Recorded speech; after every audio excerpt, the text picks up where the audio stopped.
Hi masters అందరికీ కూడా Brahma's meditation channel కి స్వాగతం సుస్వాగతం అండి. ఎంతో అద్భుతంగా ధ్యానం చేశాము. ఇప్పుడు అద్భుతమైన జ్ఞానాన్ని మనం అందుకుందాం మాస్టర్స్. ముందుగా ఈ జూమ్ లో విచ్చేసి ఉన్న మీ అందరికీ కూడా హృదయపూర్వక ఆత్మ ప్రణామాలు, కృతజ్ఞతలు. అలానే బ్రహ్మాస్ మెడిటేషన్ ఛానల్ ని వీక్షిస్తున్న ప్రతి ఒక్క ఆత్మస్వరూపానికి కూడా కృతజ్ఞతలు మాస్టర్స్. అలానే మన అందరి గురువైన బ్రహ్మర్షి పత్రి సార్ని కూడా శతకోటి ఆత్మ ప్రణామాలు తెలుపుకుంటూ కృతజ్ఞతలు సమర్పించుకుంటూ వారిని కూడా ఈ జూమ్ సెషన్ లోకి ఇన్వైట్ చేసుకుందాం మాస్టర్స్. ప్రతిరోజు కూడా అత్యంత అద్భుతమైన జ్ఞానం, ఒక్కొక్క కొత్త టాపిక్ తో ఎంతో గొప్ప సజ్జన సాంగత్యం ద్వారా అమూల్యమైన జ్ఞానాన్ని పొందుతూ ఉన్నాం మాస్టర్స్. ఈ రోజు ఆ జ్ఞానాన్ని మనకి అందించడానికి రేవతి మేడం గారు వైజాగ్ నుంచి విచ్చేశారు మాస్టర్స్ మన జూమ్ సెషన్ లోకి. మేడం, మీకు బ్రహ్మాస్ మెడిటేషన్ ఛానల్ కి స్వాగతం సుస్వాగతం madam. Thank you so much madam. Over to you madam. Thank you. బ్రహ్మర్షి పితామహ పత్రిజీకి ఆత్మ ప్రణామములతో. బ్రహ్మాష్ ఎంత అద్భుతంగా ఉందండి పేరు. బ్రహ్మాస్ మెడిటేషన్ ఛానల్ టీం సభ్యులందరికీ కూడా హృదయపూర్వక ధన్యవాదాలు తెలుపుకుంటూ, ఇప్పుడు కూడా పత్రి సారు కొత్తదనం కోసం వెతుకుతూ ఉంటారు. వెరైటీగా ఆ పేరులోనే ఎంతో ఎనర్జీ ఉంది, తెలుస్తూ ఉంది. మరి దాన్ని నిర్వహిస్తున్న టీం సభ్యులకి ఆ పేరు స్మరణకి రావటమే వాళ్ళకి యూనివర్స్ తోటి ఎంత కనెక్టివిటీ ఉందా అన్నది అర్థమవుతుంది. మరి అదే విధంగా ఈ జూమ్ సెషన్లోని యూట్యూబ్ ఛానల్లో ఉన్నటువంటి ప్రేక్షకులందరికీ కూడా హృదయపూర్వక ఆత్మ ప్రణామములతో. నా పేరు రేవతి అండి.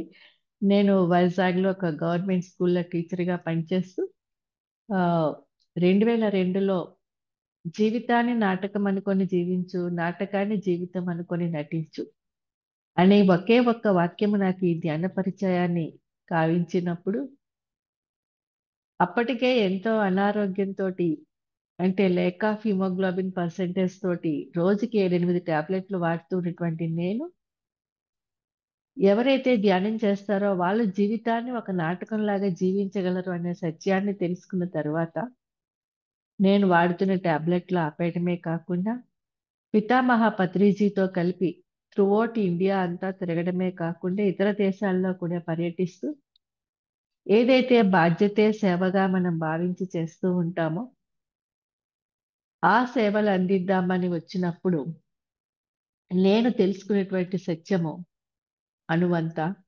తెలుసుకోవాల్సింది కొండంతా ఉన్నది అనేది ఎప్పుడు అర్థమవుతూనే ఉంటుంది.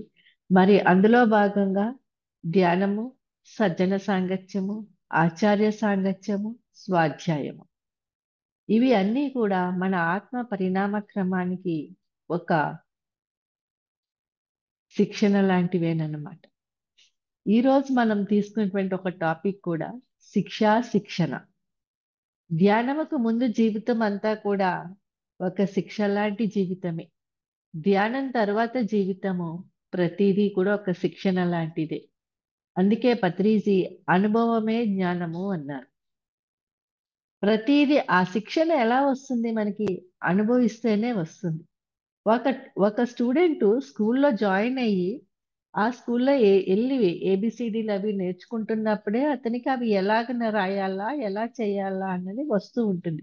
అక్కడ టీచర్ ఇస్తున్నది ఏమవుతుంది? శిక్షనే అవుతుంది. కానీ అది శిక్ష అనుకుంటే ఆ స్కూల్కి వెళ్ళలేడు, వెళ్ళి ఆ సాధన చేయలేడు, చేసి ఆ జ్ఞానాన్ని పొందలేడు. అందుకనే ఆధ్యాత్మికతలో ఎప్పుడూ కూడా శిక్ష అనేది ఉండదు, శిక్షనే ఉంటుంది. అందుకే కుంతీదేవి కూడా ఆ శిక్షణ కోసమే, ఆ అనుభవం అనే జ్ఞానాన్ని పొందటానికే ఎప్పుడూ కూడా కృష్ణ పరమాత్ముని నాకు నిరంతరము కష్టాలు ఉండేటట్టు చెయ్యు అని చెప్పేసాను అడిగి. అంటే ఆ కష్టాల నుంచే మనం అనుభవ జ్ఞానాన్ని పొందుతాం. మరి కష్టాలు ఎందుకంటే నిరంతరము కష్టాలేనా అనేసి అని అనుకుంటాం. ప్రతి ఒక్కరము కూడా అనుభవ జ్ఞానాన్ని ఈ భూమి అనే పాఠశాల మీదకి పొందటానికి వచ్చినప్పుడు కష్టాల నుంచి, సుఖాల నుంచి, దుఃఖం నుంచి, ఆనందం నుంచి, ప్రతి దీని నుంచి కూడా మనం జ్ఞానాన్ని పొందుతూ ఉంటాం. మనలోనే రెండు ఉన్నాయి, ఆత్మ, మనస్సు. ద్వంద్వత్వం మనలోనే ఉంది. మనసులో ఉన్నప్పుడు, మనసు యొక్క ప్రభావంతో ఉన్నప్పుడు అది అంతా కూడా మనకి శిక్షలాగా అనిపిస్తూ ఉంటుంది.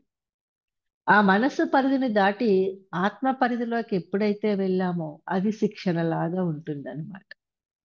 ఆ శిక్షణ అనేది ఎంతో ఆనందాన్ని ఇస్తుంది. శిక్ష అనేది దుఃఖాన్ని ఇస్తుంది. మనం మనసు యొక్క దీంట్లో ఉన్నప్పుడు అనుకుంటూ ఉంటాము. రొటీన్ లైఫ్‌లో చూసినప్పుడు, నాకేంటి దేవుడు ఈ శిక్ష విధించాడు అని చెప్పేసి. అంటే మనసు పరిపరి విధాలా పోతున్నప్పుడు నాకే ఎందుకు ఇలా జరుగుతుంది? నాకే ఎందుకు ఇలా అయింది? నేను, నాది, నాకు, నాకు, నాకు అని నేను అనుకునే దీంట్లో ఉన్నప్పుడు ప్రతీదీ మనకొక శిక్షలాగే కనిపిస్తూ ఉంటుంది. ఆ నేనును దాటి మనము అనేటువంటి ఒక ఆత్మ స్థితిలోకి మనం వెళ్ళినప్పుడు అది ఒక శిక్షణ అనేటప్పటికి ఒక ఆనందం కలుగుతుంది. స్కూల్లో జాయిన్ చేసిన పిల్లవాడు మొదటి రోజు స్కూలుకి వెళ్ళడానికి స్కూల్లో జాయిన్ చేశాను వెళ్తావా అంటే కొత్త బట్టలు, పుస్తకాలు, కొత్త పుస్తకాలు అయన్నీ చూసుకొని చాలా ఆనందంగా స్కూలుకి తయారై వెళ్తాడు. వెళ్ళాక అక్కడ ప్రతీదీ తనకంతా కొత్తగా ఉన్నప్పుడంతా కూడా ఆనందంగానే ఉంటుంది. ఒక 4 రోజులు, 5 రోజులు పోయేటప్పటికల్లా బోర్ కొట్టినప్పుడల్లా ఏం చేస్తాడు, నేను స్కూలుకెళ్ళను అని చెప్పేసని మారాం చేస్తాడు. అంటే అక్కడ బోర్ కొడుతుంది. అది కాదు, ఏదో కొత్తదనం తెలుసుకోవాలి అని అనుకుంటాడు. అందుకని ఆ కొత్తదనం కోసం అని చెప్పేసని వెతుకులాట మొదలుపెడుతూ ఉంటాడు. అలాగే ఈ ఆత్మ కూడా ఈ భూమి అనే పాఠశాల మీదకొచ్చినప్పుడు వండిందే వండుకొని, తిన్నదే తింటూ ఉదయం లెగిసామా, ఏవో యాంత్రికంగా మన జీవన శైలిలో పనులు నిర్వహించుకున్నామా, రాత్రి మళ్ళీ పడుకున్నామా, తెల్లారిందా అనుకోని గడిపేస్తున్నటువంటి మన జీవితానికి కొన్ని రోజులకి ఆ రొటీన్ లైఫ్‌లోంచి ఉన్నప్పుడంతా కూడా శిక్షలాగే అనిపిస్తూ ఉంటుంది. దాంట్లోంచి బయటపడి సాధన ద్వారా ఈ ధ్యానం సంగతి శ్వాస మీద ధ్యాస అనే ధ్యానాన్ని తెలుసుకొని, దాన్ని సాధన చేస్తూ ఉన్నప్పుడు, ఆ సాధన కూడా ఒక శిక్షణ లాంటిదే. ఏ విధముగా ధ్యాస పెట్టాలి? మనసు పరిపరి విధాలా పోతున్నప్పుడు దాన్ని ఏ విధముగా మన ఆలోచన రైకసులోకి తీసుకెళ్ళాలి? ఆ మైండ్‌ని ఎలా ఎంప్టీ కప్పులాగా చేసుకోవాలి? ఇలాగ మనము ప్రతీదీ కూడా ఒక శిక్షణ తీసుకుంటేనే మనకి ఆ స్థితికి మనం చేరగలుగుతాం. ఎప్పుడైతే ఆ శిక్షణ మనము పొందామో, అప్పుడు నిరంతరము కూడా ఈ ఆత్మకి కొత్తదనం కావాలి కాబట్టి, కొత్త కొత్త జ్ఞానాన్ని పొందాలని తపన పడుతూ ఉంటుందన్నమాట. అందుకనే బ్రహ్మర్షి పితామహ పత్రిజీ మనలందరినీ కూడా my dear God's, my dear co creators, my dear friends అని సంబోధిస్తూ ఉండేవారు. అంటే ఎప్పుడైతే మనం శిక్షణ తీసుకుంటూ ఉంటామో, మనలో ఉన్నటువంటి ఆ దివ్యత్వమే మనకి అనంతమైన జ్ఞానాన్ని ఇస్తుంది. ఆ జ్ఞానం నుంచే మనము ఎన్నో సహసృష్టికర్తలుగా మారి ఎన్నో క్రియేటివిటీస్ మనం చేయవచ్చు. ఆ భువిని దివిగా మార్చడానికి వచ్చినటువంటి దివ్యాత్మ స్వరూపులైనటువంటి మనము, మళ్ళీ ఆ స్వర్గం అంటే ఎక్కడో ఉంది అని చెప్పేసని అనుకుంటూ ఉన్నాం.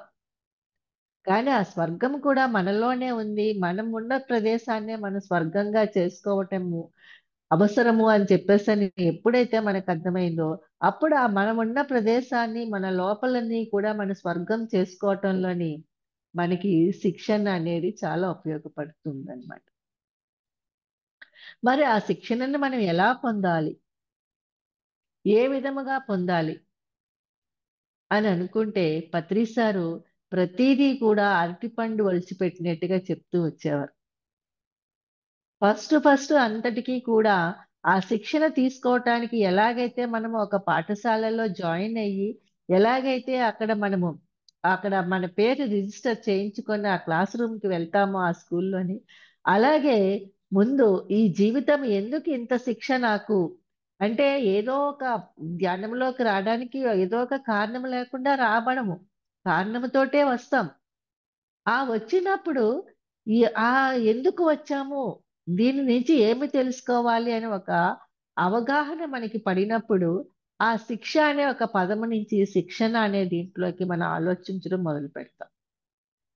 అలా వచ్చినప్పుడు మొట్టమొదటిగా మన ఆలోచన విధానం మారినప్పుడు, ఈ దేహము ఒక దేవాలయంగా మార్చుకోవాల్సొస్తుంది. ఈ దేహాన్ని దేవాలయంగా ఎలా మార్చుకోగలము? అంటే ప్రతి అణువణువున దైవం ఉన్నాడు అని చెప్పేసనంటాం.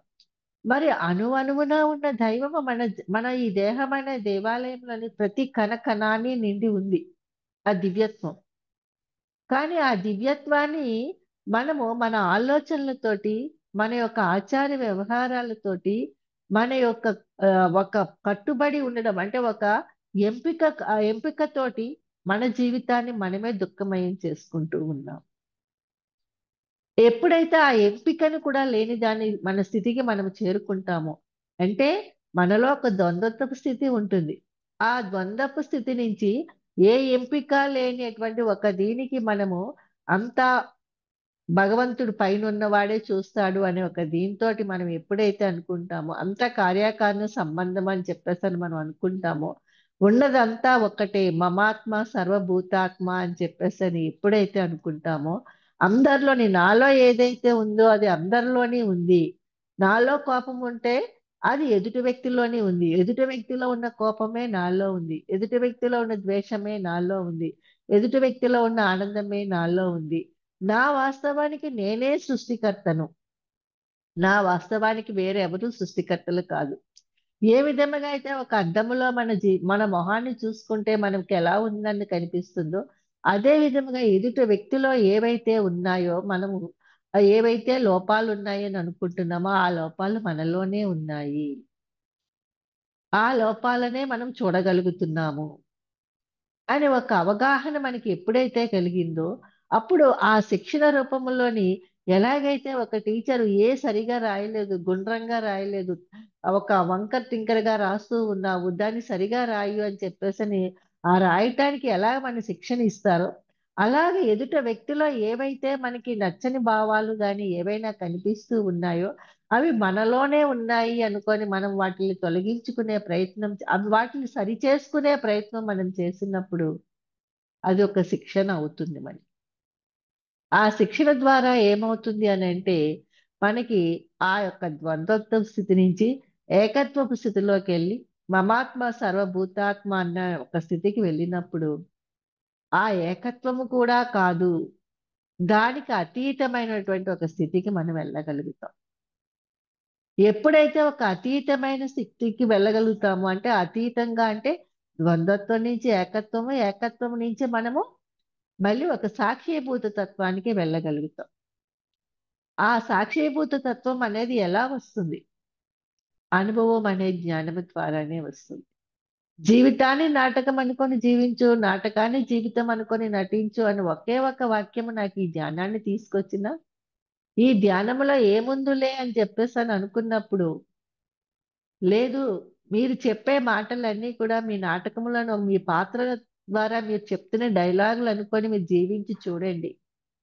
మీ జీవితం ఎంత ఆనందంగా ఉంటుందో అని అన్నప్పుడు ఫస్ట్ టైమ్ నేను రోజుకి 7, 8 టాబ్లెట్లు వాడుతున్నటువంటి దానిని ఆ రోజు డైనింగ్ టేబుల్ దగ్గర మా హస్బెండ్‌కి, మా బాబుకి ఈ విషయాన్ని చెప్పి, ఇప్పుడు నేను మీతో మాట్లాడుతున్న మాటలన్నీ కూడా ఒక డైలాగు. అంటే ఈ రేవతి అనేటువంటి ఒక పాత్ర వేసినటువంటి ఒక డైలాగులు. అలాగే మీరిద్దరూ చెప్పేటటువంటి మాటలు కూడా డైలాగులు. అనుకోని, ఆ విధముగా మేము ప్రాక్టీస్ చేసడం మొదలుపెట్టినప్పుడు, 'లైఫ్ ఈజ్ డ్రామా' అని షేక్స్‌పియర్ ఎందుకు చెప్పాడా అన్నది అర్థమైంది. డ్రామాయే కదా! ఇదేం శాశ్వతం కాదు కదా! డైలాగులు చెప్తున్నాం కదా! అని చెప్పేసని అనుకునేటప్పటికి, తెలియనటువంటి ఒక హ్యాపీనెస్ మాలో కలిగిందండి. కలిగి ఒక హ్యాపీగా మాట్లాడుకుంటూ ఉన్నాం. జోక్స్ ఏసుకుంటూ ఉన్నాం. ఒక ఆనందం కలిగింది. అదే ఒక నాటకము కాదు. అదే శాశ్వతము అనుకోని ఒక అరిషడ్ వర్గాల దీంట్లో మనం ఉన్నప్పుడు, అలా మాట్లాడకూడదు. అలాగెందుకు మాట్లాడుతున్నావు? ఇలా మాట్లాడకూడదు. అలా మాట్లాడకూడదు. లేదంటే నువ్విలా అన్నావు. ఎందుకన్నావు? అని ఒక కేకలేసుకోవడం గాని, అరవడము కానీ, కోపం తెచ్చుకోవడం గాని జరుగుతూ ఉండేది. కానీ అది ఒక నాటకము. నాటకములోని డైలాగులన్నిటికల్లా ఫ్రీనెస్ వచ్చిందనమాట. అంటే ఆ శిక్షణ అలా తీసుకోవడం వల్ల, అది శిక్షణలో ఒక పాత్ర అని చెప్పేసని ఎప్పుడైతే నాటకంలోని ఒక పాత్ర మనం పోషిస్తున్నామో, దానికి ప్రాక్టీస్ చేస్తున్నామో, శిక్షణ తీసుకుంటున్నామో, ఎలాగైతే రిహార్సల్స్ వేస్తామో, అలా రిహార్సల్స్ వేస్తున్నాము అనే ఒక భావన మా ముగ్గురిలో కలిగేటప్పటికి, ఆ రోజు నైట్ డిన్నర్ ఎంతో హ్యాపీగా చేసాం. మనము కూడా ఈ భూమి మీదకి వచ్చేటప్పుడు ఈ యొక్క దేహంతో మనం ఏ ఏ పనులు నిర్వర్తించాలనుకొని వచ్చామో, మన జీవితం అనే డ్రామాని మనం ఎలా నటించాలి అనుకొని వచ్చామో, పైన అంతా కూడా రిహార్సల్స్ వేసుకొని ఒప్పందం పడి ఇంకా నటించాల్సిన సమయం వచ్చినప్పుడు నటించకుండా నేను నటించను అంటే అవుతుందా అండి? ప్రేక్షకులు ఊరుకోరు, నిర్వాహకులు ఊరుకోరు. నువ్వు నటిస్తావా లేదా అని చెప్పేసి బలవంతాన్న మన స్టేజ్ మీద తోస్తారు. తోసినప్పుడు ఏం చేస్తామండి? ఆ కంగారులో డైలాగులు మర్చిపోయినా, మన నటన మర్చిపోయినా ఏదో ఒకటి చేయాల్సిందే. తర్వాత అప్పుడు మనం చూసుకున్నాక అది మళ్ళీ రిహార్సల్స్ వేసుకొని అది అయిపోయాక ఆ ప్రేక్షకుల నుంచి వచ్చినటువంటి ఆ యొక్క ఆ మన ప్రశంసలు కావచ్చు, విమర్శలు కావచ్చు, అవి తీసుకున్నప్పుడు మనల్ని మనం చచ్చా నెక్స్ట్ టైం ఇలా చేయకూడదు, నేను బాగా చేయాలి, అలా భయపడకూడదు అని చెప్పేసి ఎలాగనుకొని చేస్తామో అలాగే జీవితాన్ని కూడా మనం జీవిస్తూ ఉండాలి. జీవితం ఎప్పుడైతే ఇదొక శాశ్వతము కాదు, తాత్కాలికమైనది. ప్రతి క్షణము ఇందులో నేను నటిస్తూనే ఉండాలి అని ఎప్పుడైతే అనుకుంటామో అప్పుడు మనకి జీవితం ఒక వైభోగం అవుతుందని. అంటే మనం ఏమనుకుంటున్నా ఇది శాశ్వతం అనే ఒక బంధంలోని మనకి మనమే సంకెళ్ళు వేసుకుంటున్నాం. ఆ సంకెళ్ళని మనం తగ్గొట్టుకోవాలి, ఆ సంకెళ్ళని వదిలించుకోవాలని అంటే ఏదైతే ఉందో వర్తమానము అదే సత్యము. గతం కావచ్చు, భవిష్యత్తు కావచ్చు, ఆ రెండూ కూడా మనకి ఏది గతంలో ఉంటే మనం వెనక్కినే ఉంటాము, అడుగు ముందుకు వేయలేము. భవిష్యత్తులోకి వెళ్ళిపోతే వర్తమానంలో చేయవలసిన పనిని మనం వదిలేస్తూ ఉంటాం. అందుకే భగవద్గీత అంతా కలిపి కృష్ణుడు ఏం చెప్పాడు అని అంటే ధర్మక్షేత్రే కురుక్షేత్రే క్షేత్రే క్షేత్రే ధర్మ కురు అని చెప్పాడు. అంటే క్షేత్రం అంటే ఈ శరీరంతోటి నువ్వు ఏ ఏ ధర్మం వచ్చావో ఆ ధర్మాలన్నీ సక్రమంగా నిర్వర్తించు. ఆ నిర్వర్తించడంలోని నేనే చేస్తున్నాను అని ఒక భావనతోటి ఉండక నా చేత జరిపించబడుతుంది అనే ఒక భావనతోటి ఉండు. నేనే చేస్తున్నాను అనుకుంటే అందులో తెలియకుండానే మనలో అహం అనేది వస్తుంది. అలా కాకుండా నా చేత జరిపించబడుతుంది. ఇప్పుడు డైలాగులు ఒక నాటకం వేస్తున్నప్పుడు డైలాగులు ఒకళ్ళు రాస్తారు, యాక్షన్ ఒకళ్ళు నేర్పిస్తారు. ఆ స్టేజ్ మీదకి వెళ్ళి నటించేది మనం ఎవరో రాసిన డైలాగులు పట్టుకొని మనం డైలాగులు చెప్తూ ఎవరో నేర్పినటువంటి యాక్షన్ ఎలా చేయాలో చెప్పిన దాన్ని పట్టుకొని మనం అలా నడిపిస్తున్నప్పుడు నేనే ఈ డైలాగులు రాశాను అని చెప్పేసి అని నేను నేను అంటే ఆ డైరెక్టర్ ఒప్పుకుంటాడా అండి? ఆ డైలాగ్ రైటర్ ఒప్పుకుంటాడా? నేనే ఈ నాటకాన్ని నేనే ఇలాగా సమకూర్చాను, అంతటా నేనే దీన్ని డిజైన్ చేశాను అంటే ఆ డైరెక్టర్ ఒప్పుకుంటాడా? అలాగే ఆ సృష్టికర్త తోటి మనకి చేత ఏ పనులైతే చేయిస్తున్నాడో ఆ డిజైన్ అంతా సృష్టికర్తది. ఆ సృష్టికర్త యొక్క డిజైన్ పట్టుకొని నేను నాది అనుకొని నేనే చేస్తున్నాను అని అంటే ఎంత హాస్యాస్పదంగా ఉంటుందో. అదే భగవద్గీతలో కృష్ణుడు కూడా చెప్పాడు, ఈ యుద్ధం నేను చేయను, అంతా నా బంధుమిత్రులే ఇక్కడ ఉన్నారు, వాళ్ళతోటి నేను యుద్ధం చేయలేను అని అంటే నువ్వు చేస్తున్నావు అని నువ్వు అనుకుంటున్నావు, నీ చేత జరిపించబడుతుంది. ఏదైతే యుద్ధం నువ్వు చేస్తున్నావు అనుకుంటున్నావో అది ఆల్రెడీ పైన జరిగిపోయింది. పైన జరిగిపోయిన యుద్ధాన్ని ఆ పాత్రని ఇక్కడ నువ్వు మళ్ళీ పోషించడానికి వచ్చావు. పైలోకాల్లో ఈ నాటకం వేసేసావు, వేసేసి అక్కడ నువ్వు గెలిచావు. గెలిచాక మళ్ళీ ఆ నాటకాన్ని భూలోకంలో ప్రదర్శించాలని ఇక్కడికి వచ్చావు. కాబట్టి ఇక్కడ నువ్వు ప్రదర్శించాలి. నీ చేత జరిపించబడుతుంది కానీ నువ్వు చేయటం లేదు అని చెప్పినప్పుడు అప్పుడు ఎలాగైతే అర్జునుడు కార్యోన్ముఖుడు అయ్యాడో అందుకనే ఆ కృష్ణుడు కూడా అదే చెప్పాడు, ఒక్క జ్ఞాన వీచిక వీచినా చాలు అర్జున అని చెప్పేశాడు. ఒక్క జ్ఞానమే మనకి ఎంతో అనంతమైనటువంటి మనకి మన లోపల లోపల ఉన్నటువంటి ఆ యొక్క తత్వాన్ని మనకు అందిస్తుంది.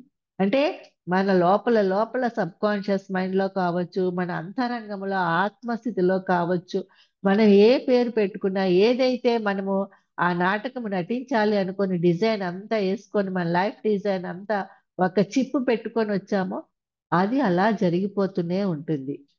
దాంట్లో వెనకాతలు చెప్పాల్సిన డైలాగులు ముందుకు చెప్పినా నాటకము ఇది అవ్వదు. ముందు చెప్పాల్సిన డైలాగులు వెనక చెప్పినా ఇది అవ్వదు. మన పాత్ర ఎప్పుడు ఏ ప్రదేశంలో ఎక్కడ ఎంట్రీ అవ్వాలో అక్కడే ఎంట్రీ అవ్వాలి. నేను ముందు వెళ్ళిపోతాను అని చెప్పేసి అని వెళ్ళిపోయినా అవ్వదు.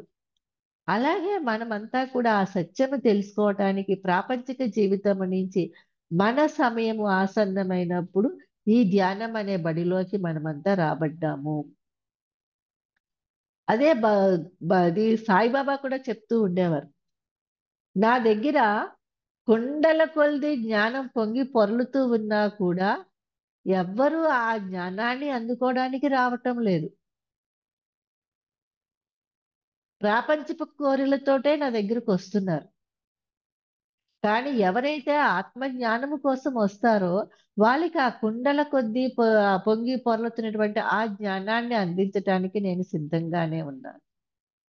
కానీ నా భక్తుడు ఎక్కడ ఉన్నా కూడా సమయం ఆసన్నమైనప్పుడు పిచ్చుక కాలికి దారము కట్టి లాగబడినట్టుగా లాగుతాను అని చెప్పేసి అని కూడా చెప్పాడు.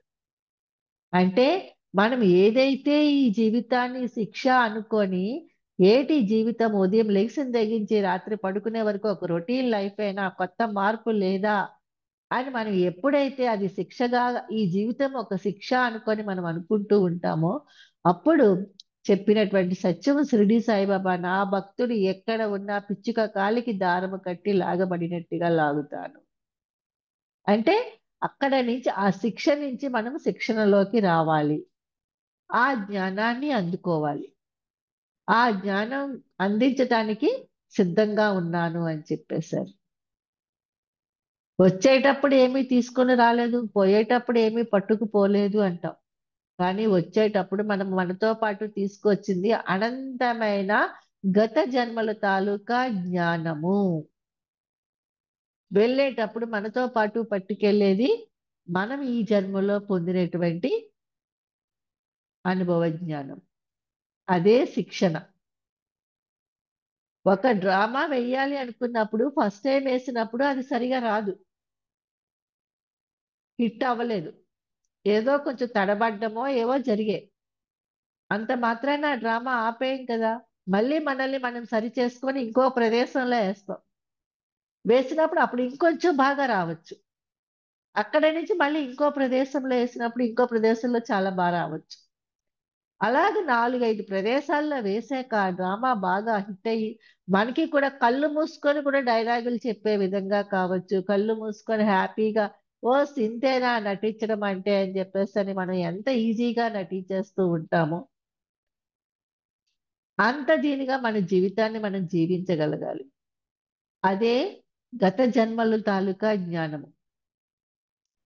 ఆ గత జన్మల్లో కొంతగా ఏదైతే అనుభవ జ్ఞానం పొందామో దాంట్లోంచి ఆత్మ తన యొక్క పరిణామ క్రమములో ఉన్న స్థితి నుంచి ఉన్నత స్థితికి ఎదుగుతూ ఈ జన్మలో మళ్ళీ మనకి 300 జన్మలు తీసుకున్న తర్వాత కనీస పరంగా మనకి ఈ ధ్యానం అనేది అందించబడింది. అంతవరకు కూడా ఈ ధ్యానం మనకు అందించబడదు. నాకు అలాగే జరిగింది నా జీవితంలోని. అందరూ ఇంత డాక్టర్లు 7-8 టాబ్లెట్లు రోజు వాడాల్సి వచ్చి హిమోగ్లోబిన్ పర్సెంటేజ్ తగ్గిపోతూ ఉన్నప్పుడు సిటీలో ఉన్న డాక్టర్స్ అందరికీ చూపించినప్పుడు ఎందుకు ఆమెకు అలా జరుగుతుందో అర్థం కావటం లేదండి, అంతా బాగానే ఉంది అన్నారు. చీకు చింత లేని కుటుంబం. ఒక గవర్నమెంట్ జాబ్, నాకు మా వారికి స్టీల్ ప్లాంట్ లో జాబ్ ఉన్నది ఒక బాబు. బయట వాళ్ళందరికీ కూడా ఆహా వాళ్ళ జీవితం ఎంత అద్భుతంగా ఉంది, ఎంత అదృష్టవంతులా అంటారు. కానీ లోపల ఉన్నటువంటి ఆత్మకి కావలసిన జ్ఞానం అందలేకపోయినప్పుడు ఆత్మ నిస్పృహతోటి కుసించిపోయినప్పుడు నాకు అనారోగ్యంలోకి దింపింది అనే సత్యం నాకు తెలియలేదు. కానీ ఎప్పుడైతే ఈ ఆత్మ నాకు అనారోగ్యంలోకి దింపినప్పుడు ఆహా నేను ఈ ధ్యానం అనే దీంట్లోకి రావాలి అనుకొని మొహమాటం కొద్దే ఈ ధ్యానంలోకి వచ్చినా కూడా ఎప్పుడైతే జీవితాన్ని ఒక నాటకం అనుకొని జీవించాలనే సత్యం నాకు అందించబడిందో అప్పుడు నాలో ప్రతిరోజు ఒక మార్పు అనేది సంభవించడం మొదలుపెట్టింది. అందుకే పత్రిజీ ఎప్పుడు కూడా మార్పుకి హారతి అని అంటారు. ఆ మార్పు సంభవించటము అన్నది ఎంతవరకు తీసుకెళ్ళింది అని అంటే,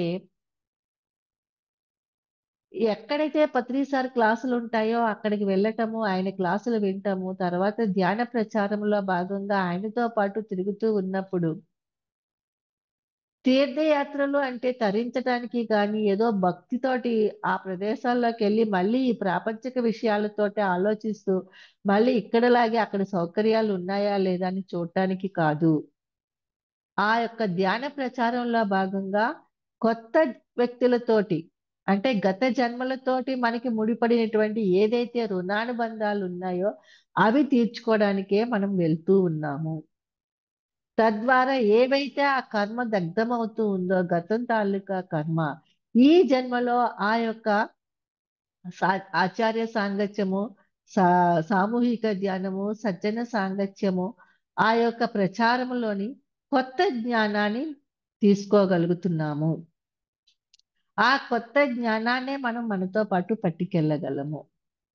ఏ విధముగా అయితే పువ్వు మీద ఆ తేనెటీగ చక్కగా ఆ తుమ్మెద మకరందాన్ని స్వీకరించి ఎలాగైతే ఒక తేనెను తయారు చేస్తూ ఉంటుందో, అదే అమృతము. ఆ తేనె అమృతం. అటువంటి అమృతాన్ని మనము జ్ఞానము ద్వారానే మనం పొందగలము అనే సత్యము నాకు అవగతమైంది ఆచార సాంగత్యంలో భాగంగా.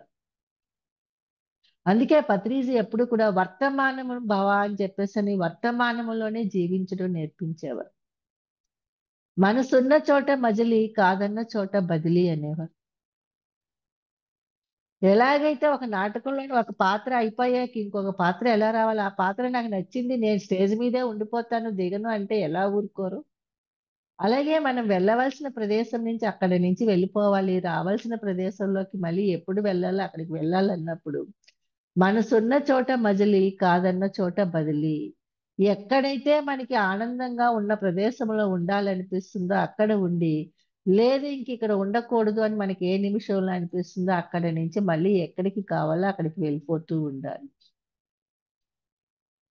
అలాగ మనల్ని మనము ట్రైన్ అప్ చేసుకోవటమే బంధాల నుంచి మనం విడివడగలుగుతాము. తామరాకు మీద నీటి బిందువులాగా జీవించగలుగుతాము. ఒక జెన్ మాస్టరు ఇదే విధంగా ఒక చెట్టును పట్టుకొని గట్టిగా ఈ చెట్టు నన్ను వదలటం లేదు గింజుకుంటున్నాడంట. ఆ చెట్టును వదిలించుకోవాలి, వదిలించుకోవాలని. పక్క నుంచి ఒక సాధువు వెళ్ళిపోతూ ఒక సన్యాసి, "ఏంటి నాయనా నీ సమస్య? ఎందుకలా గింజుకుంటున్నావనంటే, ఈ చెట్టు నన్ను వదలటం లేదండి. నేను వదిలించుకోవాలన్నా" అని చెప్పేసని అంటుంటే, "అవునా! ఆ చెట్టు నిన్ను వదలటం లేదా? ఉండు నేను వదిలిస్తాను దాన్ని" అని చెప్పేసని, ఆ చేతులు 2 విడదీసేటప్పటికి, ఆ జెన్ మాస్టర్ ఎంతో ఆనందంతోటి, "ఆహా! నేను విముక్తుడయ్యాను. నేను స్వేచ్ఛను పొందాను. చెట్టు నన్ను వదిలేసింది" అని కేకలు వేసుకుంటూ ఆనందంతోటి పరుగులు తీశాడంట. అదే విధముగా ఈ బంధాలను మనల్ని పట్టుకున్నాయి, ఈ బంధాలని నేను వదిలించుకోలేకపోతున్నాను అని అనుకుంటున్నాం. బంధాలు మనల్ని పట్టుకోలేదు. మనమే వాటిల్ని పట్టుకుంటూ ఉన్నాం. ఎప్పుడైతే మనమే వాటిల్ని పట్టుకున్నామో అవి మనల్ని పట్టుకోవటం లేదు అనే ఒక జ్ఞానము మనలో ప్రవేశించిందో అప్పుడు వాటిని వదిలేస్తాం. వదిలేసినంత మాత్రాన మనం వాటిని పట్టించుకోలేనట్టు కాదు. అవి ఏ విధముగా ఎంతవరకు మనతోటి అవసరమో అంతవరకు అది ఒక సరియైన దీంట్లో మనకి తయారవుతూ ఉంటుంది. అది శిక్షణ అంటే. వదలటము నేర్చుకోవడమే శిక్షణ. వదలకపోతే ఏమవుతుంది? శిక్షే అవుతుంది. బంధాలు వదలకపోతే శిక్ష. బంధాలు వదిలేస్తే శిక్షణ అవుతుంది. ఆ శిక్షణలోని వదిలేసిన తర్వాత ఏమవుతుందంటే, ఆ శిక్షణలోంచే అది ఏ విధముగా మనం మళ్ళీ తయారు చేసుకోవాలా? అది ఏ విధంగా మనకి జ్ఞానాన్ని ఇస్తుంది, అనుభవం అనే జ్ఞానాన్ని అనేది విశ్వం మనకి అందించేటట్టుగా చేస్తుంది. అటువంటి ఆ బంధరహిత జీవితంలోకి వెళ్ళటానికి ఈ ధ్యానం అనేది చాలా అవసరం. అందుకే పత్రిజీ ఎప్పుడూ కూడా మన మైండ్ని ఎంటీ కప్పులాగా ఉంచుకోవాలి అని చెప్పేవారు. ఎంటీ కప్ అంటే ఏమిటి? ఆలోచన రహిత స్థితి. ఆ ఆలోచన రహిత స్థితిలో మనం ఉన్నప్పుడే ఈ ఆత్మ తను ఏ ప్రణాళిక వేసుకొని వచ్చిందా అన్నది మనకి లోపల నుంచి తెలియజెప్తూ ఉంటుంది. ఆ ప్రణాళికని మనకి జ్ఞప్తికి తెప్పిస్తూ ఉంటుంది.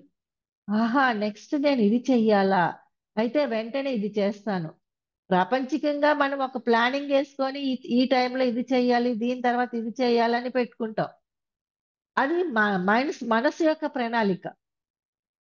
కానీ ఆత్మ తన ప్రణాళిక తను ఏదైతే డిజైన్ చేసుకొని వచ్చిందో అది ఎప్పుడు మనం గుర్తించగలుగుతాము అని అంటే మన మైండ్ని ఎంటీ చేసుకున్నప్పుడే గుర్తించగలుగుతాము. ఏ పని చేసినా మనసు పరిపరి విధాలా పోతూనే ఉంటుంది. యాంత్రికంగా పనులు చేసుకుంటూనే వెళ్ళిపోతూ ఉంటాం. ఉంటే గతంలో ఉంటాము, లేదంటే భవిష్యత్తులో ఉంటాం. కానీ వర్తమానంలో ఉండం. వర్తమానంలో చేసే పని మీద మనకి ధ్యాస ఉండదు. ఆ విధంగా ఉండకపోయేటప్పటికి ఏమవుతుంది? అక్కడ అది శిక్షణ అవ్వదు. క్లాసులో టీచర్ చెప్తున్నప్పుడు ఆ స్టూడెంట్ ఆ క్లాస్ రూమ్ లో వింటేనే కదా, ఆ వర్తమానంలో చెప్పింది వింటేనే అతని సబ్ కాన్షియస్ మైండ్ లో స్టోర్ అయ్యి ఉంటుంది ఆ జ్ఞానం. ఆ వర్తమానంలో క్లాస్ రూమ్ లో కూర్చొని బాడీ ప్రెజెంట్ మైండ్ ఆబ్సెంట్ అన్నట్టుగా ఉంటున్నప్పుడు ఉంటే గతంలో కానీ లేదంటే భవిష్యత్తులో కానీ ఉంటే ఆ వర్తమానంలో అందించబడుతున్నటువంటి ఆ జ్ఞానాన్ని ఆ స్టూడెంట్ ఎలా అందుకోలేడు. అదే విధముగా మనం వర్తమానంలో చేసే పని మీద మనకి ధ్యాస అనేది లేకపోయేటప్పటికి మన జీవితము ఒక శిక్షలాగే ఉంటుంది. కానీ వర్తమానంలో ఎప్పుడైతే మనం చేసే పని పైన ధ్యాస పెడతామో అది మనకి శిక్షణ అవుతుంది. సాధనమున పనులు సమకూరు ధరలోన అన్నారు అందుకని.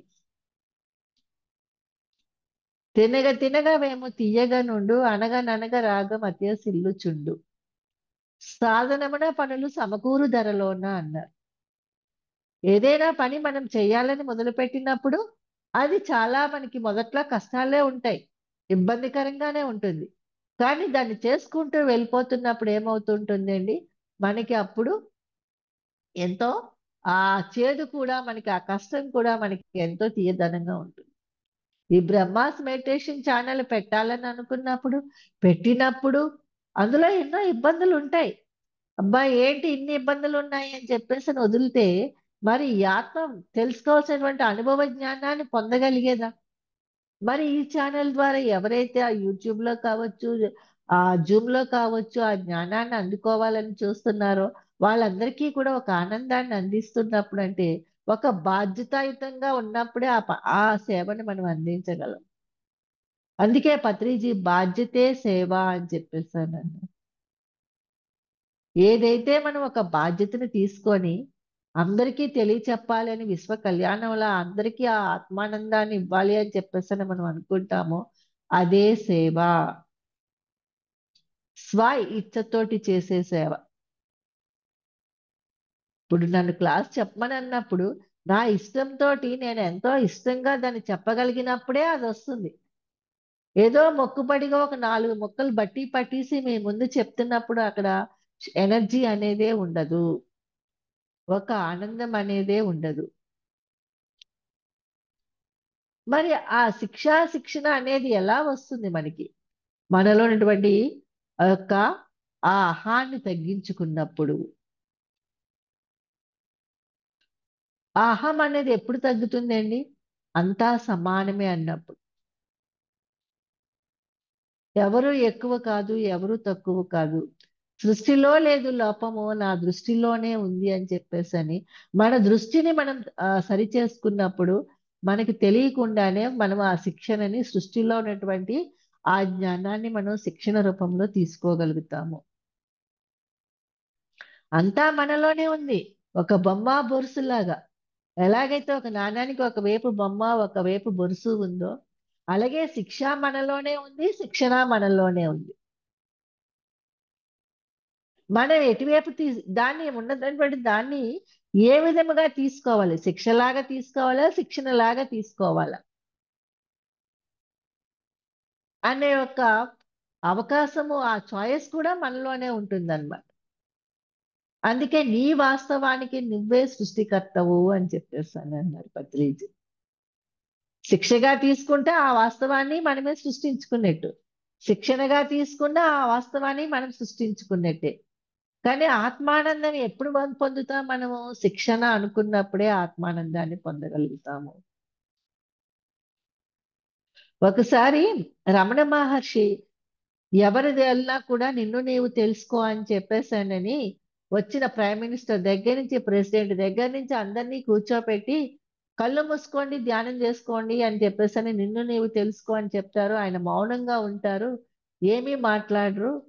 ఆ వచ్చిన వాళ్ళు గంటో 2 గంటలు అక్కడ కూర్చొని సాధన చేసుకొని వాళ్ళు కళ్ళు మూసుకొని వాళ్ళ సమస్యలకి సమాధానాలు వాళ్ళల్లోంచి తెలుసుకొని మౌనంగా వెళ్ళిపోతూ ఉంటున్నప్పుడు కాశీలో ఉన్న ప్రణవానంద స్వాముల వారు అనుకున్నారంట, రమణ మహర్షికి కూడా ఏమీ తెలీదు, అందుకే ఆయన మౌనంగా ఉంటూ నిన్ను నీవు తెలుసుకొని ఒక బోర్డు పెట్టేసి వచ్చిన వాళ్ళ చేత ధ్యానం చేసి పంపించేస్తున్నారు, వాళ్ళ సమస్యలకి ఈయనేమి సమాధానాలు చెప్పటం లేదు అని చెప్పేసి ఒక మౌనంలో ఉండిపోతున్నారని అనుకున్నారు. అనుకున్నప్పుడు సడన్ గా ఒకసారి రమణ మహర్షి మౌనం వీడారు అని తెలిసినప్పుడు కాశీ నుంచి తన శిష్యులందరినీ తీసుకొని వచ్చారట. ఒక్కొక్క శిష్యుడికి ఒక్కొక్క క్వశ్చన్ ఇచ్చారంట. ఇచ్చి ఈ క్వశ్చన్లు మీరు అడగండి, నేను అడిగితే బాగోదు, నేను సన్యాసినే స్వామీజీనే, అయినా స్వామీజీ ఆయనకి నేను క్వశ్చన్లు అడిగితే బాగోదు, మీరు శిష్యులు కాబట్టి మీరు అడగండి అని ఒక్కొక్కరికి ఒక్కొక్క క్వశ్చన్ ఇచ్చారట. ఇచ్చినప్పుడు ఆ శిష్యులు ఆ క్వశ్చన్లు అడిగినప్పుడు రమణ మహర్షి చిరునవ్వు నవ్వారంట. నవ్వితే అప్పుడు ప్రణవానంద స్వాముల వారు అనుకున్నారట, నేను అనుకున్నదే కరెక్టు, రమణ మహర్షికి ఏమీ తెలీదు, ఆయన జస్ట్ మౌనము, ఆ మౌనంలోంచి మిమ్మల్ని మీరు తెలుసుకోండి అని చెప్పి పంపించేస్తున్నారు అని అనుకుంటున్నారు, అదే కరెక్టు, అదే సత్యం అని చెప్పేసి అని అనుకున్నారు. కానీ ఇంతలో రమణ మహర్షి ఈ ప్రశ్నలన్నిటికీ సమాధానం ఇప్పుడు ప్రణవానంద స్వాముల వారు చెప్తారు అనేసి అన్నారు. అనేటప్పటికీ ఆయనకి ఇంకా చెమటలు పట్టడం మొదలుపెట్టింది. నాకు తెలియని ప్రశ్నలు కదా సమాధానాలు చెప్పమని చెప్పేసి ఆయనక చేత అడిగిస్తే, ఆ శిష్యుల చేత అడిగిస్తే నాకే చెప్పమంటున్నారో ఏమిటి అని చెప్పేసి లెగిసి నిలబడి ఆ ప్రశ్నలు ఏవైతే తను అడిగించాడో ఆ ప్రశ్నలన్నిటికీ సమాధానాలు ఆయనే చెప్పడం మొదలుపెట్టారు. అప్పుడు రమణ మహర్షికి ఆ యొక్క గొప్పతనము పరమానంద స్వాముల వారికి అర్థమైంది. ఆ యొక్క తన లోపల ఉన్న ప్రశ్నలకి సమాధానాలు తనలోనే ఉన్నాయి అనే సత్యాన్ని ఆయన ఆ శిక్షణ పొందబట్టి తెలుసుకోగలిగారు. ఏవైతే తనకి తెలియవు అనుకొని శిష్యుల చేత అడిగిపించారో ఆయన జ్ఞానాన్ని పరీక్షించాలని అడిగించవచ్చు, ఆయనకి ఏమీ తెలియదు అని చెప్పేసి అని అనుకుండొచ్చు, కానీ మన ప్రశ్నకి సమాధానం మనలోనే ఉంటుంది అనే సత్యాన్ని, ఆ శిక్షణని ఆయన ఆ సంఘటన ద్వారా తెలుసుకోగలిగారు. అదే భగవద్గీతలో కృష్ణుడు చెప్పాడు కదా, ఉద్ధరేదాత్మానం ఆత్మానం ఏమిట, ఎవరిని ఎవరు ఉద్ధరించరు, ఎవరిని వాళ్ళే ఉద్ధరించుకోవాలి. అదే గౌతమ బుద్ధుడు కూడా చెప్పాడు, అపో దీపో భవ, నీ దీపాన్ని నువ్వే వెలిగించుకో, ఎవరు ఎవరి దీపాన్ని వెలిగించరు.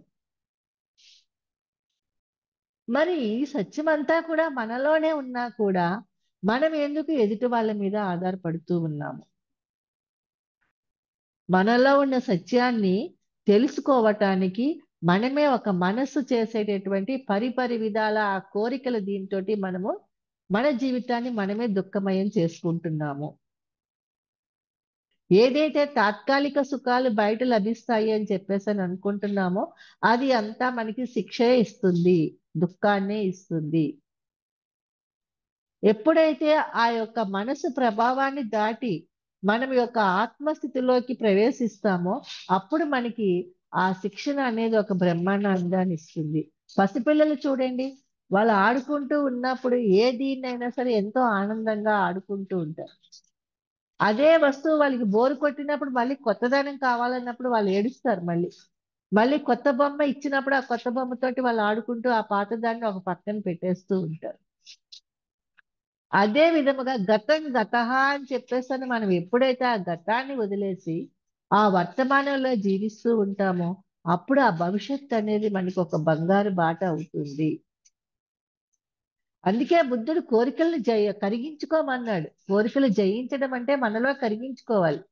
కానీ ఆ కోరికలు అనేవి అనంతమే. ఒక్కదాని తర్వాత ఒక కోరిక అలాగ మనకి కలుగుతూనే ఉంటుంది.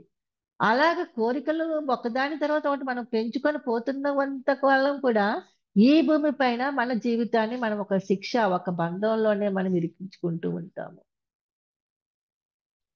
అది చివరి ఆఖరికి మనకి దుఃఖాన్నే ఇస్తుంది. కానీ ఎప్పుడైతే ఆ కోరికలను మనం జయించగలుగుతామో అప్పుడు మనకి ఈ జీవితం అనేది ఆ యొక్క శిక్షణలోంచి ఒక ఆనందాన్ని మనం పొందగలుగుతాము. బ్రహ్మానంద స్థితిని మనం పొందగలుగుతాము. అటువంటి ఆనందాన్ని పొందడానికే ఈ ధ్యానము. ఈ ధ్యానం అనేది అందుకే మన లోపలికి మనము చేసే ప్రయాణం. అటువంటి ఆ ప్రయాణాన్ని మనం చేసినప్పుడు మనము ఎప్పుడైతే ఆ శిక్షణను మనం పొందుతామో అప్పుడు మమాత్మ సర్వభూతాత్మ అన్నట్టుగా ప్రతి ఒక్కరిలోని కూడా మనము ఆ ప్రేమతత్వాన్ని, ఆ మిత్రత్వాన్ని మనం చూడగలుగుతాం. ఇప్పుడు మన దేహంలో చూసుకుంటే ఒక చెయ్యి, కాలు, కన్ను అన్నీ కూడా రెండు విడివిడిగా ఉన్నట్టు అనిపిస్తున్నా కూడా అన్నీ కూడా కానీ అవి ఒక పంచేంద్రియాలు కూడా ఒకదానితో ఒకటి సమన్వయి ఎలాగైతే పని చేసుకుంటూ వెళ్తూ ఉంటాయో అదే విధముగా మనము కూడా ఎప్పుడైతే మన యొక్క వీటిలతోటి అంటే మన యొక్క ఆ మిత్రత్వం సంఘములోని కావచ్చు, మనం ఉన్న ప్రదేశాల కుటుంబ సభ్యులతో కావచ్చు, ఎక్కడైనా కూడా మనము వాళ్ళతోటి కలిపి ఆ మిత్రత్వంతో ఉన్నప్పుడే మనకి ఆ యొక్క శిక్షణ తాలూకా విలువ మనకి తెలుస్తూ ఉంటుంది. ఇప్పుడు వేడి గిన్నె పట్టుకున్నాం అనుకోండి, వేలు కాలుతుంది. వేలు కాలితే వెంటనే నోట్లోంచి అమ్మా అని వస్తుంది, కళ్ళంటి నీళ్ళు వస్తాయి. కాలింది వేలుకు కదా, నోరెందుకు స్పందించాలి, కళ్ళెందుకు స్పందించాలి అని ఒక ఆలోచన చేస్తుంటే అప్పుడు మనకి అవి స్పందించకుండా ఉంటేనే అక్కడ శిక్ష కింద ఉంటుంది. అవి ఎప్పుడైతే స్పందించాయో ఈ కాలిన వేలు మర్చిపోతుంది. ఆహా, నా కోసం ఒక ఇద్దరున్నాయే అనేసి. కళ్ళు స్పందించాయి, నోరు స్పందించింది అని వెంటనే ఈ బాధని ఈ వేలు మర్చిపోతుంది. అదే దీన్ని మనము ఎదుటి వ్యక్తి పట్ల కూడా పంచేంద్రియాలు ఎలాగ ఒక సమన్వయంతో పనిచేస్తూ ఉన్నాయో అలాగే మన కుటుంబ సభ్యులతో కావచ్చు, మన మిత్రులతో కావచ్చు, మన సమాజంలో కావచ్చు, ఏదైతే ఇతరులకి మనము ఇబ్బంది కలిగిస్తే మనకి ఇబ్బంది అనిపిస్తుందో అదే పాపము. మనకి ఏదైతే ఇబ్బందిగా అనిపించిందో అది ఇతరులకి కలిగించటమే పాపం. మనకి ఏదైతే ఆనందం అనిపిస్తుందో అది ఇతరులకి ఇవ్వడమే పుణ్యం.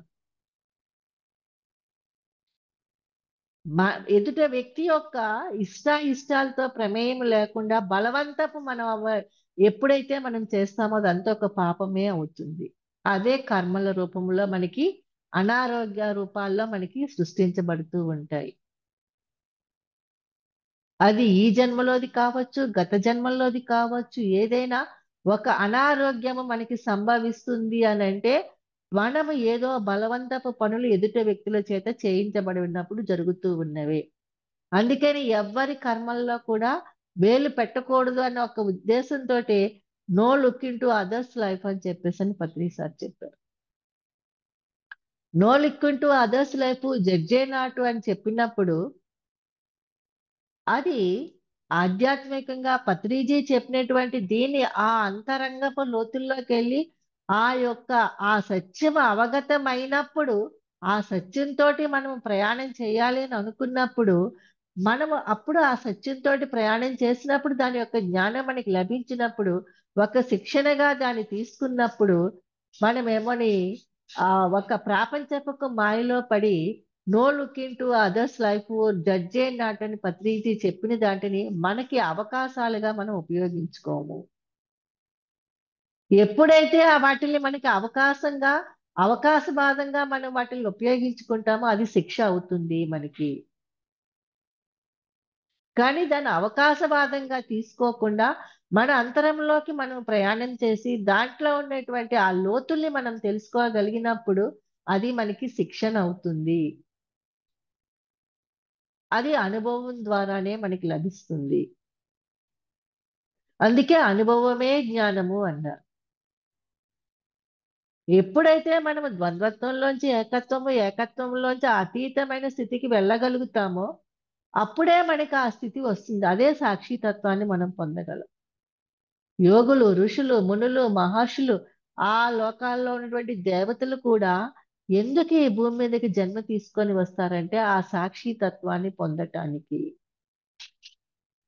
అందుకే గురువులు కూడా బోధ గురువులు, బాధ గురువులు 2 రకాలుగా ఉంటారు.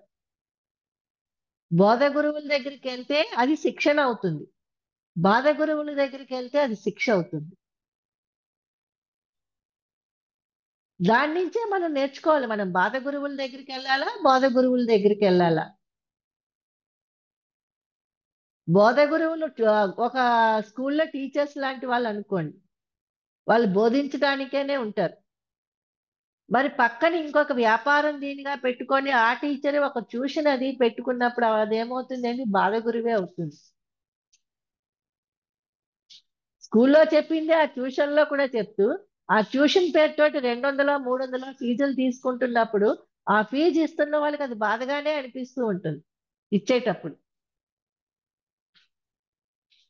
అదే విధముగా మనం బోధ గురువుల దగ్గరికి వెళ్ళాలా, బాధ గురువుల దగ్గరికి వెళ్ళాలా. ఎక్కడికి వెళ్తే మనకి శిక్షణ వస్తుంది. మనం ఎప్పుడూ కూడా శిక్షణ కోసమే చూడాలి. ఈ ఆత్మ ఎప్పుడు కూడా కొత్తదనం కోసమే పరితపిస్తూ ఉంటుంది. ఆత్మకి ఎప్పుడు కొత్తదనం కావాలి. అంటే కొత్త జ్ఞానం కావాలి. ఆ కొత్త జ్ఞానం అనేది అనుభవ రూపంలో కావాలి. అందుకే పత్రిజీ మానవం మధురం అవమానం మధురం అని అన్నారు. దేన్నైనా కూడా మనం సమస్థితిలో తీసుకోగలిగేటట్టు ఉండాలి. అప్పుడు ఆ తీసుకుంటున్నప్పుడు శిక్షణ అనేది మనకి వస్తూ ఉంటుంది. అప్పుడు ఈ మనస్సు యొక్క ప్రభావం మనకి తగ్గుతూ ఉంటుంది. వచ్చామా, వారం రోజులైందా, 10 రోజులైందా, వారం రోజులు కూర్చొని 3 గంటలు ధ్యానం చేసేసామా, 5 గంటలు ధ్యానం చేసేసామా, అయిపోయిందా, నాకంతా వచ్చేసింది అని అనుకుంటే అది మనకే కాదు, శిక్షణ కాదు. ఒక చెట్టు పైకి ఎదగాలి అని అంటే దాని వేళ్ళు భూమి లోపలికి ఎంత లోతుగా వెళ్తేనే ఆ చెట్టు అంత పైకి ఎదగగలుగుతుంది. ఆ వేళ్ళు భూమిలోకి వెళ్లకుండా పైనే ఉంటే ఆ చెట్టు పైకి ఎదిగినా, గట్టిగా గాలి వచ్చినా, గట్టిగా ఎవరైనా ఇలా తగిలినా కూడా అది ఎలాగ పడిపోతుందో అదే విధంగా ఆధ్యాత్మికంగా మనము ఉన్న స్థితి నుంచి ఉన్నత స్థితికి ఎదగాలి అని అంటే మన లోపలికి మనం అంతగా ప్రయాణం చేయాలి. మన లోపలికి మనం ఎంతగా ప్రయాణం చేయగలుగుతామో బాహ్యంగా మనం అంత ఎదుగుతున్నట్టుగా తెలుస్తుంది. ఆ బాహ్యంగా ఎదుగుతున్నామని ఎలా తెలుసుకోగలమండి? సహనమే ప్రగతి అని చెప్పేసాను అన్నట్టుగా. ఈ సమయాన్ని సాధనకు ఉపయోగించినప్పుడు మన లోపలికి సాధన ద్వారా మనం ప్రయాణం చేసినప్పుడు బయట మనకి సహనం రూపంలోని మనలో ఉన్నటువంటి అరిషడ్ వర్గాలని మనం జయించటం ద్వారా ఏది జరిగినా కూడా ఒక సాక్షిభూతంగా మనం చూడగలుగుతాము. జడ్జే నాట్ అంటే అదేండి. ఏది జరిగినా కూడా అలా స్పందించకుండా సాక్షిగా చూడటం. ఎందుకంటే ఆ క్షణం అది మారిపోతుంది. ఆ క్షణం మారిపోయినప్పుడు మనకి ఆ తాలూకా యొక్క ఆ కర్మలో మనం వేలు పెట్టం. ఓసారి స్వామి రామ తన శిష్యుడితో కలిపి నడిచి వెళ్తూ ఉన్నప్పుడు రోడ్డు మీద ఒక గొంగళి పురుగు అలా వెళ్ళిపోతూ ఉందంట. వెళ్ళిపోతుంటే ఆ శిష్యుడు చూసి అయ్యో వాహనం ఏదో వస్తుంది, గొంగళి పురుగు అక్కడ పడిపోతుందేమో వాహనం కింద అని చెప్పేసని ఆ గొంగళి పురుగుని తీసి పక్కన పెట్టేసి గురువు గారి దగ్గరికి వచ్చి, గురువు గారు నేను ఒక మంచి పని చేశానండి, ఇప్పుడు గొంగళి పురుగుని నేను రక్షించాను, అది వాహనం కింద పడిపోకుండా అని అనగానే స్వామి రామ లాగి పెట్టి కొట్టారట. అదేంటండి నేను చేసిన పని మంచిదే కదా, ఎందుకండి కొట్టారంటే ఆ గొంగళి పురుగు అది దానంతటా అది ఆ వాహనం కింద పడి చనిపోవాలి, దాని జీవితాన్ని అలాగ ముగించుకోవాలని అది అనుకుంది. దాని జీవితాన్ని అది దాని ఇష్ట ప్రకారం అది ముగించుకోనివ్వకుండా నువ్వు దాని కర్మలో వేలు పెట్టావు, దాని జీవిత ప్రణాళికలో నువ్వు వేలు పెట్టావు, అందుకే కొట్టాను అని చెప్పేసి అన్నట్టుగా, అయ్యో దీనిలో ఇంత అర్థం ఉందా అండి అని చెప్పేసి అని మళ్ళీ ఆ సైడ్కి వెళ్ళిపోయినటువంటి ఆ గొంగళి పురుగుని మళ్ళీ తీసుకొచ్చి రోడ్డు మీద పెట్టాడంట. నేను దాన్ని మళ్ళీ రోడ్డు మీద పెట్టేశానండి, ఇంక నాకు అందులో ఆ కర్మలో నేను వేలు పెట్టలేనట్టే కదనంటే మళ్ళీ లాగి పెట్టి కొట్టారంట. అయ్యో ఎందుకండి మళ్ళీ నేను చేశాను కదా మీరు చెప్పినట్టుగానే ఎందుకు కొట్టారండి అంటే, అది ఆ క్షణంలోనే తన జీవిత ప్రణాళికని మార్చేసుకుంది, ఇంకా కొన్ని సంవత్సరాలు జీవించాలని అనుకుంది. అలాంటి దాన్ని నువ్వు మళ్ళీ దాన్ని ఆత్మహత్యలాగా దాన్ని తీసుకొచ్చి రోడ్డు మీద పెట్టావు, మళ్ళీ దాన్ని చంపాలని చూసావు అని. అంటే వర్తమానంలో ఎంత వాల్యూ ఉన్నది అన్నది మనకు అర్థమవుతుంది. వర్తమానం యొక్క మహత్యం అంటే మన ఆలోచనలే మన కర్మలు. వర్తమానములో మనం ఎటువంటి ఆలోచనలు చేస్తూ ఉంటామో అదే మనము. ఎన్ని సంవత్సరాల నుంచి ధ్యానం చేస్తున్నాం అన్నది కాదు, ఎన్ని పుస్తకాలు చదివామా అన్నది కాదు, ఎంత సీనియర్స్మా అన్నది కాదు.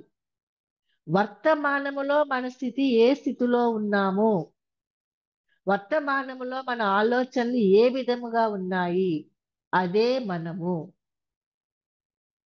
ఆ వర్తమానములో మనము సత్వగుణముతో ఉండడానికే తమోగుణము నుంచి రజోగుణంలోకి మారినా, రజోగుణం నుంచి సత్వగుణంలోకి రావడానికి మధ్యలో జరిగినదంతా కూడా శిక్షణ. సాధన ద్వారా కావచ్చు, సజ్జన సాంగత్యం ద్వారా కావచ్చు, స్వాధ్యాయం ద్వారా కావచ్చు, మధ్యలో మనం పొందేటువంటి ఈ జ్ఞానం అంతా కూడా తమోగుణం నుంచి సత్వగుణంలోకి రావటానికి మనం పొందుతున్నటువంటి శిక్షణ. ఎప్పుడైతే దాన్ని అప్పుడు మన వర్తమానంలో కూడా మన ఆలోచనలు ఒక సత్వగుణంతో కూడి ఉంటాయో అప్పుడే మనము ఒక అతీతమైన స్థితిలో ఉన్నట్టు లెక్క. అదే దివ్యత్వం. అటువంటి ఆ దివ్యత్వపు స్థితిలోనే మనల్ని అందరినీ పత్రిసారి చూసేవారు కాబట్టి మనల్ని అందరినీ my dear God's, my dear co creators, my dear friends అని చెప్పేసాను నేను.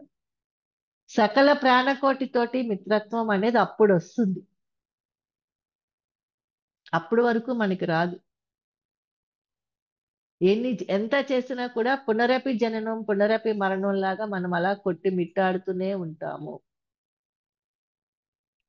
ఎప్పుడైతే ద్వంద్వాతీత స్థితికి మనం వెళ్ళగలుగుతామో, ఏకత్వం కూడా వదిలేసి ఎంపిక లేని జీవితంలోకి ఎప్పుడైతే మనం ప్రవేశించగలుగుతామో అప్పుడే మనము సహ సృష్టికర్తలుగా మారగలము.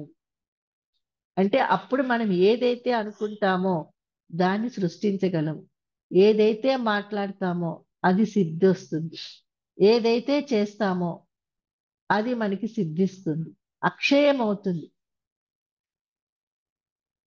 క్షయము లేనిదవుతుంది. అటువంటి స్థితి రావడానికే మనకి సాధన, సజ్జన సాంగత్యము, స్వాధ్యాయము ఇవన్నీ కూడా మనకి ఉపయోగపడుతూ ఉంటాయండి. మరి ఇందులో భాగంగా శిక్ష అంటే ఏంటి, శిక్షణ అంటే ఏంటి? శిక్షణ అనుకున్నది ఆధ్యాత్మికత, శిక్ష అనేది ప్రాపంచికం. అందుకే శిక్ష అనేది లేనే లేదు, శిక్షనే ఉంది. మన ధ్యానంలోకి వచ్చాక ప్రతిదీ శిక్షనే, ప్రతిదీ శిక్షనే అనుకుంటూ ఉంటారు. ఇంకా ఎంత ఎంత అని చెప్పేసి అని, ఇంకా ఎన్నాళ్ళు నేర్చుకుంటామని. నేర్చుకున్న కొలిది ఈ భూమి పైన మనం ఉన్నాము అని అంటే నేర్చుకోవటానికే ఉన్నాం. అందుకే తెలిసింది అనువంత, తెలుసుకోవాల్సింది కొండ అంట. ఎప్పుడైతే శిష్యుడు సిద్ధంగా ఉన్నాడో అప్పుడు గురువు వెతుక్కుంటూ వస్తాడు అని చెప్పేసానండి. అలాగే వచ్చిన వాళ్ళమే ప్రతి ఒక్కళ్ళము కూడా కార్యాకారణ సంబంధంతో ఆ తెలుసుకోవలసిన జ్ఞానము, అందుకోవలసిన జ్ఞానము మనకి దగ్గర సమయం ఆసన్నమైంది కాబట్టి ఒక ఆర్థిక సమస్యలతో కావచ్చు, ఒక అనారోగ్య సమస్యలతో కావచ్చు, ఒక సంబంధ బాంధవ్యాల యొక్క సమస్యలతో కావచ్చు, మనమంతా కూడా ఆ సత్యం వైపు ప్రయాణించడానికే మన సమయం ఆసన్నమైనప్పుడు ఒకళ్ళు తర్వాత ఒకళ్ళు మనము ఈ ధ్యానం అనే ఒక పాఠశాలలోకి ప్రవేశించాము. అప్పుడు మనం దాన్ని ఒక శిక్షణ లాగా తీసుకోగలిగినప్పుడు ఆత్మజ్ఞానాన్ని మనం పొందగలం. నాకు తెలిసినటువంటి ఈ అనువంత జ్ఞానాన్ని ఈరోజు మీతో పంచుకునే అవకాశం నాకు లభించినందుకు బ్రహ్మాస్ మెడిటేషన్ ఛానల్ వాళ్ళందరికీ కూడా హృదయపూర్వక ధన్యవాదాలు తెలుపుకుంటూ, మరి వీక్షిస్తున్న ధ్యానులందరికీ కూడా హృదయపూర్వక ధన్యవాదాలతో బ్రహ్మర్షి పితామహ పత్రిజీకి ఆత్మ ప్రణామాలతో thank you, thank you, thank you. Thank you so much madam. ఆ రవ్వంత జ్ఞానం అనేది ఏదైతే మీరు అందించారో మేడం, అది చాలా గొప్పగా ఉంది మేడం. అంటే మామూలుగా పత్రి సార్ ఒక సేయింగ్స్ గా ఏవైతే అందించారో ఆ జ్ఞానం మనం విన్నట్లుగా ఉంది మేడం. చాలా క్లియర్ గా చెప్పారు మేడం. అంటే థ్యాంక్ యూ. దృష్టికోణం అనేది మార్చుకుంటే ఆ సకల సృష్టికోణం మారుతుంది అనని. అలానే మీరు చెప్పారు కదా మేడం, ఇప్పుడే చెప్పారు. అంటే ఏదైతే మనకి బాధగా అనిపిస్తుందో, మనం బాధపడుతున్నామని చెప్పి మనకు అర్థమైనప్పుడు ఆ బాధ మనకు వల్ల అవతల వాళ్ళకి ఇవ్వకూడదు, అది పాపము. మనకి ఏదైతే ఆనందం సంతోషంగా అనిపిస్తుందో దాన్ని మాత్రమే పంచాలి, అదే పుణ్యం అన్నారు. అలానే మనం శిష్యులు అనే వాళ్ళు ఎప్పుడైతే చాలా ఎదురు చూపుతూ ఉంటారో అప్పుడు గురువు ఎత్తుక్కుంటూ వస్తారు అని అంటే ఆ ఒక క్రమంలోనే పత్రి సార్ వచ్చారు మేడం. పత్రి సార్ రావడము, ఆ జ్ఞానం అనేది అంతా కూడా అందుకొని అంటే మనల్ని మనం ముద్దించుకునే ఆ మార్గంలో ప్రయాణిస్తూ ఉన్నాం మేడం. చాలా గొప్పగా జ్ఞానాన్ని అందించారు మేడం. చాలా చాలా thanks madam. Thank you so much madam. మీ యొక్క థ్యాంక్ యూ, కాంటాక్ట్ ని థ్యాంక్ యూ, షేర్ చేసిన శివకుమార్ సార్ కూడా చాలా thanks madam. Thank you thank you, madam. Thank you, thank you, thank you. Masters ఎవరైనా మేడంతో మాట్లాడాలనుకునే వాళ్ళు అన్మ్యూట్ చేసుకొని మాట్లాడండి మాస్టర్స్. నమస్తే మేడం. నమస్తే, నమస్తే మేడం. కృపా మేడం. ఓకే. నమస్తే మేడం. నమస్తే. చాలా అద్భుతంగా చెప్పారు మేడం క్లాస్. అంటే ఓకే. ఇంకా మీ జర్నీ చాలా బాగుంది. పత్రిక కానీ ఇంకా అంటే కొంచెం నేను మీ ఫస్ట్ మాకు నేను ధ్యానంకి వచ్చిన ఫస్ట్ లోని ఆ 41 days లోని అప్పుడు మీరు ఒక రోజు వచ్చి క్లాస్ చెప్పారు. అప్పుడు జ్యోతి భవాని మేడం పెట్టినప్పుడు 41 days స్టార్టింగ్ మీరు ధ్యానంకి వచ్చినప్పుడు ఆ 41 days లోని మీరు వచ్చి ఇప్పుడు బ్లడ్ కోసం చెప్పారు. అప్పుడు రక్తం తక్కువగా ఉంటే నేను అవును మేడం. క్లాసే ఇన్స్పైర్ అయ్యి అప్పుడు నేను కూడా ఇంకా అప్పుడు వెజిటేరియన్ గా మారడము, నేను కూడా అది తినడం, దానివల్ల బ్లడ్ నాకు చేరడం, ఇవన్నీ ఇప్పటికీ నేను చెప్తాను అనుభవం. అంటే రేవతి మేడం ఒక మనిషి అంటే ఒక మనిషి యొక్క పత్రిసరదే అంటారు. ఒక అంటే అనుభవ జ్ఞానాన్ని పంచుకోవడం వల్ల అది ఏ ఒక్క తట్లేపుతుంది అని అనుకుంటారు, కానీ నాకు మాత్రం బాగా తట్లేపుంది. ఇప్పటికీ నేను ఎక్కడ చెప్పినా ఎవరు చెప్పినా ఇదే చెప్తాను. నాకు బ్లడ్ తక్కువగా ఉన్నప్పుడు ఒక మేడం, ఒక రేవతి మేడం క్లాస్ విన్నాను. ఆ మేడం యొక్క అనుభవం నాకు ఉపయోగపడ్డది. అది ఇప్పటికీ నేను ఆ శాకాహారిగా మారి ఉండడం వల్ల నాకు ఇప్పటికే బ్లడ్ ప్రాబ్లం అనేది లేదు అని చెప్తూ ఉంటాను. అందుకంటే ఏ ఒక్కరి జ్ఞానము ఒక మనిషిని తట్లేపినా చాలా అంటారు. ఆ విధంగా నేను అప్పుడు ఇన్స్పైర్ అయ్యాను మేడం. అదే థ్యాంక్ యూ మేడం. నాకు ఈరోజు ఆనందంగా ఉందండి. ఈరోజు చాలా విషయాలు మీ దగ్గర నుంచి ఇంకా విన్నాను. బాగుంది, అద్భుతంగా. Thank you madam. Thank you. చాలా అద్భుతంగా ఇంకా విన్నాము, ఇంకా వినా అనిపించింది. ఇంకా ఒక రోజు మేము చాలా వింటాం మీ ధ్యానాన్ని. Thank you very much madam. Thank you madam. Thank you so much madam. Sir మాట్లాడండి సార్. గోపాల సార్. చాలా అద్భుతంగా ఉందమ్మా. Thank you sir. Thank you. నమస్తే సార్. తర్వాత మీరు స్టెప్ బై స్టెప్ ఆ శిక్షణకున్న సంబంధాన్ని స్టెప్ బై స్టెప్ ఒక పద్ధతి ప్రకారం మాకు ఎక్స్ప్లెయిన్ చేసుకుంటూ వచ్చారు. అంటే మీరు వృత్తిలో ఉన్నారు కాబట్టి కావచ్చు, లేదా ఇది ఈ రంగంలో. తర్వాత మీరు ఎక్కడ తక్కువగా ఆసు కవిత్వం చెప్పినట్టుగా వరుసగా వచ్చేస్తుందండి. అద్భుతంగా చెప్పారు. పత్రిజీ అనుగ్రహం, మీ పెద్దల అనుగ్రహం, వాటి వల్ల ఇది సంప్రాప్తించచ్చు. చాలా చాలా బాగుంది. తెలియని విషయాలు ఎన్నో మీరు ఇంకా ఇంకా చెప్పాలని కోరుకుంటున్నాను. Thank you sir. Thank you sir. అందరూ మేడం మాట్లాడండి. మేడం నమస్తే. నమస్తే అండి. చాలా చక్కగా చెప్పారమ్మా. చాలా చక్కగా, చాలా బాగుంది. అది మేము కూడా అలా తీసుకుని దాన్ని మేము నిత్యం ఆచరించాలని కోరుకుంటున్నాం. Thank you. వస్తుంది మేడం. ప్రతి ఒక్కరు మీరు అనుకున్నారంటే అది ఆటోమేటిక్ గా ఎంటర్ అయిపోయారు అందులో. కొద్దిగా సాధనే అంతే. 3-4 days నుంచి మీది డైలీ ఒక కొటేషన్ వస్తుంది కదా మేడం, అక్కడ కింద ఫోటో పెట్టి అలా వస్తుంది మేడం. అంతకుముందు ఎప్పుడు నేను చూసింది లేదు మేడం. ఒక 3-4 days నుంచి సర్క్యులేట్ అవుతూ ఉందన్నమాట. చూసినప్పుడు అది రోజు చదువుతూ ఉన్నాను మేడం. కొటేషన్ చదివి అది గ్రూప్ లో పెడుతూ ఉన్నాను అనమాట. చూసి అప్పుడు అనుకున్నాను, కొటేషన్స్ చాలా బాగున్నది మేడం ద్వారా క్లాస్ ఒకసారి పెట్టిస్తే బాగుండు అని అనుకోకుండా నిన్న సార్ నెంబర్ పంపించి మాట్లాడండి అని చెప్పని ఒక 2 days బ్యాక్ చెప్పారు మేడం. చాలా ఓకే. అసలు సర్ప్రైజ్ గా అనిపించింది మేడం. కొటేషన్ చూసి క్లాస్ ఉంటే బాగుండు అని అనిపించిన దానికి వెంటనే అంటే కావాలి అనే దానికి అవతల నుంచి రెస్పాన్స్ వస్తుంది అని అంటే చాలా సర్ప్రైజ్ గా అనిపించింది మేడం మీ సెషన్. అదే విశ్వ నియమం, యూనివర్సల్ లా. మనం అంటే ఎప్పుడు సిద్ధంగా ఉంటే అప్పుడు పంపిస్తారు మాస్టర్స్ అని అంటారు కదా. అవునవును మేడం, అవును మేడం. కానీ స్టార్టింగ్ నుంచి మేడం మీ యొక్క మాటలో వైబ్రేషన్ ఎనర్జీగా గూస్ బంప్స్ వస్తూనే ఉన్నాయి మేడం. కళ్ళు మూసుకుంటున్నాను, ఎనర్జీస్ ఫామ్ అవుతున్నాయి. ప్రతి మాటలో నేను ఎనర్జీస్ అనేది ఫీల్ అవ్వగలుగుతూ ఉన్నాను మేడం. అది ఓకే. చాలా కొన్ని దగ్గర చెప్పినప్పుడు గూస్ బంప్స్ వచ్చేసాయి. సాయిబాబా చెప్పారు చూడండి, అది 2 సార్లు చెప్పారు. 2 సార్లు మొత్తం ఎనర్జీ లా పాస్ అయ్యి గూస్ బంప్స్ వచ్చేసాయి మొత్తం. ఓకే. చాలా ఓకే. కనెక్షన్ గా అనిపించింది మేడం. నాకెందుకో మీ ఫేస్ చూడగానే ఫస్ట్ టైమే చూశాను, కానీ ఏదో కనెక్టివిటీ కనిపించింది. థ్యాంక్ అంటే యూ. మీరు చెప్పారు మేడం, కానీ నేను చెప్పలేదు. నాకు ఇలానే అనిపించింది మేడం. ఫస్ట్ టైం నేను చూడడము అలా అనిపించింది, కానీ చెప్తే ఏమనుకుంటారని చెప్పలేదు అని మేడం. మీరు చెప్పారు, నాకు ఇదే అనిపించింది ఓకే. మేడం. ఓకే. ఒక మేడం ఇలాగేనమాట. నేను మెడిటేషన్ స్టార్ట్ చేసిన కొత్త అన్నమాట. అప్పుడు మెడిటేషన్ లోకి వచ్చిన జస్ట్ వచ్చిన ఒక 1 month కూడా అవ్వలేదు. సమ్మర్ వెకేషన్ లో అప్పుడు 2002 ఆ టైం అన్నమాట. 40 days ఇంట్లో పెట్టినప్పుడు ఎలాగా అని చెప్పేసి సమ్మర్ వెకేషన్ లోనే అవుతుందని చెప్పాను. అప్పుడు ఇంతమంది మాస్టర్స్ కూడా ఉండేవారు కాదు. అన్నిట్లికి మూలం భగవద్గీతే కదా అని ఆ భగవద్గీతలో ఒక శ్లోకం చెప్పుకోవడం, ధ్యానం చేయటం అలా చేసేవారు. ఒక టీచర్ ఏమోని వాళ్ళ అబ్బాయి వాళ్ళ ఇంటికి సమ్మర్ వెకేషన్ కి వచ్చారు. వచ్చినప్పుడు ఇక్కడ మెడిటేషన్ క్లాసెస్ అవుతున్నాయని చెప్పేసి ఆవిడ కూడా వచ్చారనమాట. వచ్చినప్పుడు అప్పుడు ఇంకొక 1 week ఉంటుండగా ఆవిడ వచ్చారు. ఆవిడకేమోని మొత్తం ఏదో ప్లాసిబో సర్జరీ ఏదో చెప్పారు. ఆవిడ హార్ట్ కి సర్జరీ, బైపాస్ సర్జరీ అవి అయ్యాయి అనమాట. 2-3 డిసీజెస్ తో ఆవిడ సఫర్ అవుతూ ఉండేవారు. 1 week అయిపోయిందండి, ఇంకా 40 days అయిపోయి నేను మా మదర్ వాళ్ళ ఇంటికి వెళ్ళిపోవాలి. అందుకనే మీరు సాధన ఇప్పుడు ఎలా చేయాలో తెలిసింది కదా, మీరు చెయ్యండి అని చెప్పాను ఆవిడ. చెప్తే ఆవిడ సరే అన్నారు. కానీ 2 రోజుల తర్వాత ఆవిడకి సడన్ గా ఎక్కడైతే బైపాస్ సర్జరీ అయిందో అక్కడ ఆవిడకి పెయిన్ రావటం మొదలుపెట్టింది అనమాట. ఆ నైట్ ఆవిడకేమో ఆ పెయిన్ వస్తున్నప్పుడు ఆవిడకి లోపల నుంచి ఎందుకో నా దగ్గరికే వెళ్ళాలని అనిపించిందంట. నెక్స్ట్ డే మార్నింగ్ 8:30కి ఆవిడ వచ్చారు.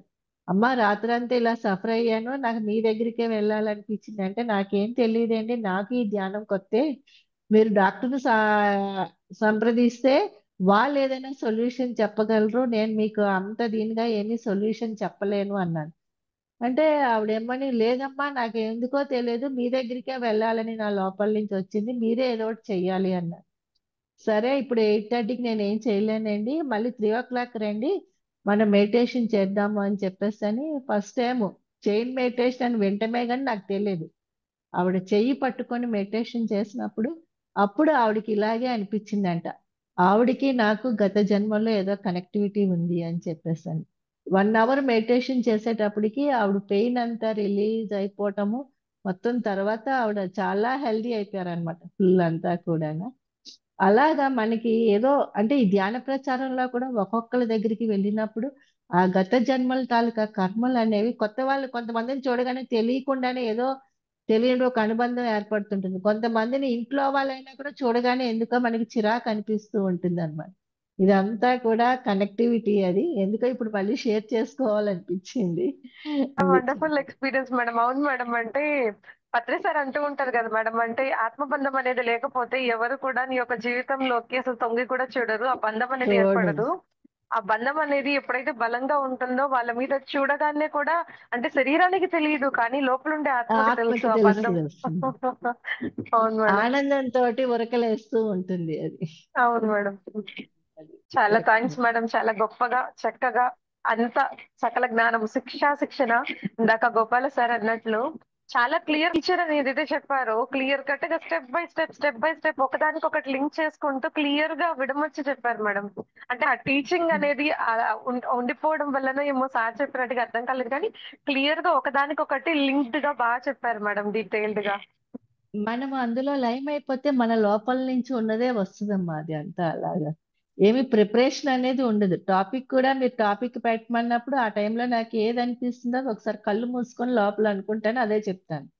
తర్వాత ఆ అంటే స్వాధ్యాయంలో ఏదైనా బుక్ తీసుకోవాల్సి వచ్చినప్పుడు ఆ బుక్ లో పాయింట్స్ ఏమైనా రిఫర్ చేస్తానేమో కానీ ఇలా జనరల్ గా క్లాస్ చెప్పినప్పుడు మటుకు ఆటోమేటిక్ గా మన లోపల నుంచి వచ్చేస్తూ ఉంటుంది అది అంతా కూడా. అద్భుతం మేడం, చాలా చాలా థ్యాంక్స్ మేడం.